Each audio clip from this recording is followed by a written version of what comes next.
You're watching Tara and Lupo's LCL Report. Stay watching.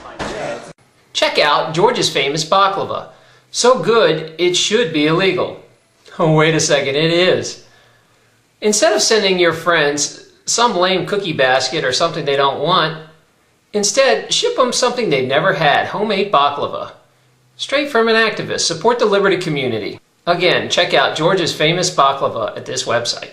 Hi, this is Tara and Lupo. Welcome to Low Country Liberty Report. Today we're going to be talking to Denis Goddard about the New Hampshire Liberty Alliance. Now, if you don't know what that is, I got to back it up a little to give you an idea, because probably I'm going to bet you don't have this in your state. It is a group of people, of volunteers, that watch every bill that comes through. Not one bill comes through New Hampshire without somebody reading it now who's a liberty activist. Most states could never do that because they pass so many bills, but New Hampshire's small enough they can. What happens is, depending on your flavor of liberty, because some people want the government to completely leave them alone and don't want any government in their life. Some people want minimal government, and some people enjoy the political arena and think that's a great way to do things. If you're political minded, I really have to point you at the New Hampshire Liberty Alliance, because what they've done with just a handful of activists is extremely impressive. And quite arguably, they're probably the most effective group I've ever seen at a political level. I'm here with Denis Goddard with Capital Access Show, right? Yes. And Denis, you're kind of all over the place in New Hampshire. Give me an idea first of what your organization does, and tell my viewers what to expect. Well, as far as libertarians, what's the organization? But if there's anything really organized I'm involved with, it's the New Hampshire Liberty Alliance. It's nhliberty.org. And people might have heard of that because our political director, Dan Itza, is the guy who put forward, I guess you could say, the first of these bills about secession or states' rights that really caught fire over the last couple of months, and Jeffersonian principles and all that. And the Liberty Alliance has really been, I've learned a lot working with that organization. Very organized, focused political group, really focused like a laser beam on New Hampshire politics. Well, the reason I know about it is because of what you guys did to stop the seatbelt laws. Can you give me, for people that don't realize, New Hampshire doesn't have a seatbelt law. That's right. And tell me what you did to keep it that way. Well, this was close. This is the closest they've ever come to passing a seatbelt law in this state. Something I've come to appreciate. I'm fairly new still to New Hampshire. I've lived here about 4 years. And only since really getting active and involved here has it really dawned on me how much impact an individual or a small group of people can have in this state that you could never have somewhere else. They call it retail politics, real grassroots, person-to-person stuff, to where a fairly small group of people can swing something like this. We were fighting against, a seatbelt law. You have the federal government dangling huge amounts of money in front of a state that's running a budget deficit. What state isn't right now? There's only 3, actually, that are not running a budget deficit right now. You had all the money was trying to get this seatbelt law. We have, for the first time in 97 years, a Democrat governor, a Democrat Senate, and a Democrat House of Representatives. So the political desire was there for a seatbelt law, because most of these, generally, it's a Democrat thing that they wanted to have a seatbelt law, and they've been working on it for literally years and years and years. So this was a done deal. And when I talked to people who'd been in the legislature for dozens of years, they're like, yeah, look, why don't you focus on something you can win? This one, they're going to win this time. And myself and maybe a dozen or so other people took this real personal. This was a personal issue for us. The bill squeaked past the House of Representatives. We knew we had to kill it in the Senate. And we focused.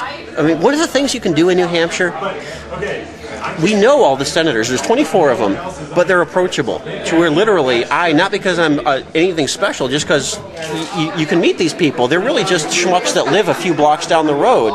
You can walk over and say, Senator, look, I got some questions for you about this. And, what the hell are you thinking and what are you doing?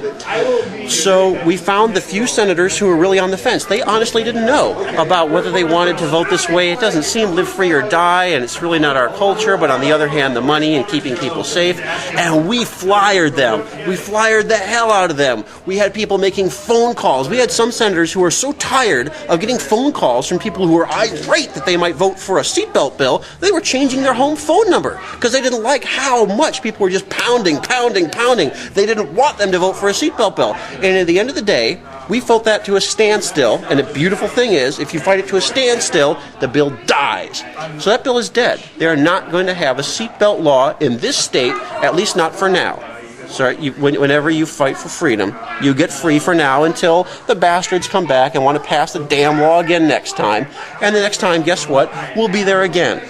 So, but it was mostly about the person-to-person communication, and the fact that we had probably a dozen people who were really committed, that were willing to drive all over the state with flyers and maps of like, okay, this guy's district, he's going to vote for this.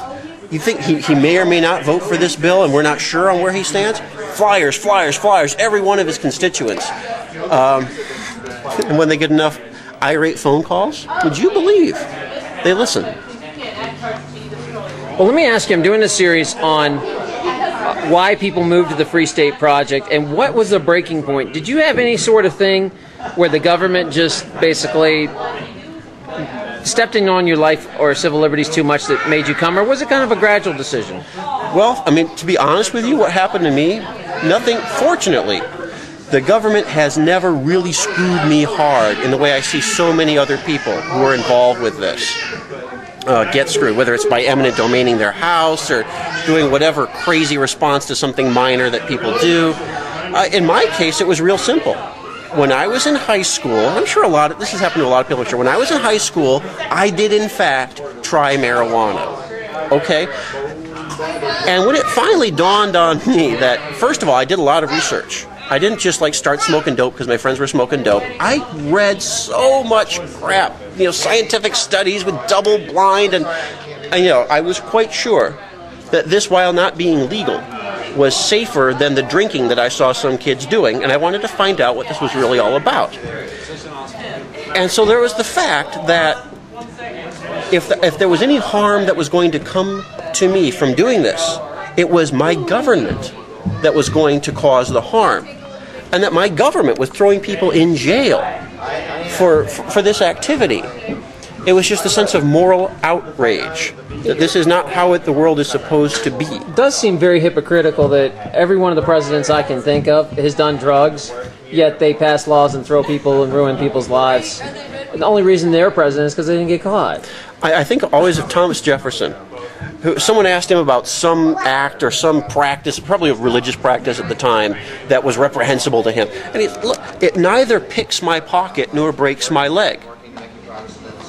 So very simple. That guy's doing something. Does it pick my pocket or break my leg? No. Then why are you coming to the government about it? Well done. Thank you so much. I appreciate your time for an interview, and good luck with your show, by the way. Where can people find out more information about the New Hampshire Liberty Alliance? nhliberty.org. And what about your Capital Access show? Would they want to check that out? Probably not, unless they live in New Hampshire. It's very New Hampshire focused. Really, if there's a website to go to freestateproject.org, and you will see what hundreds of people who are on fire about liberty can do in a small state. It's amazing. Thank you so much. All right.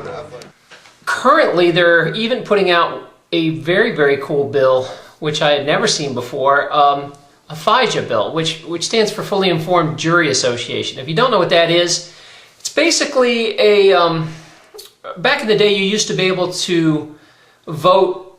When you were on the jury, you would actually be able to judge the law itself. These days, the judge tells you have to follow the letter of the law and, and put these people away for life.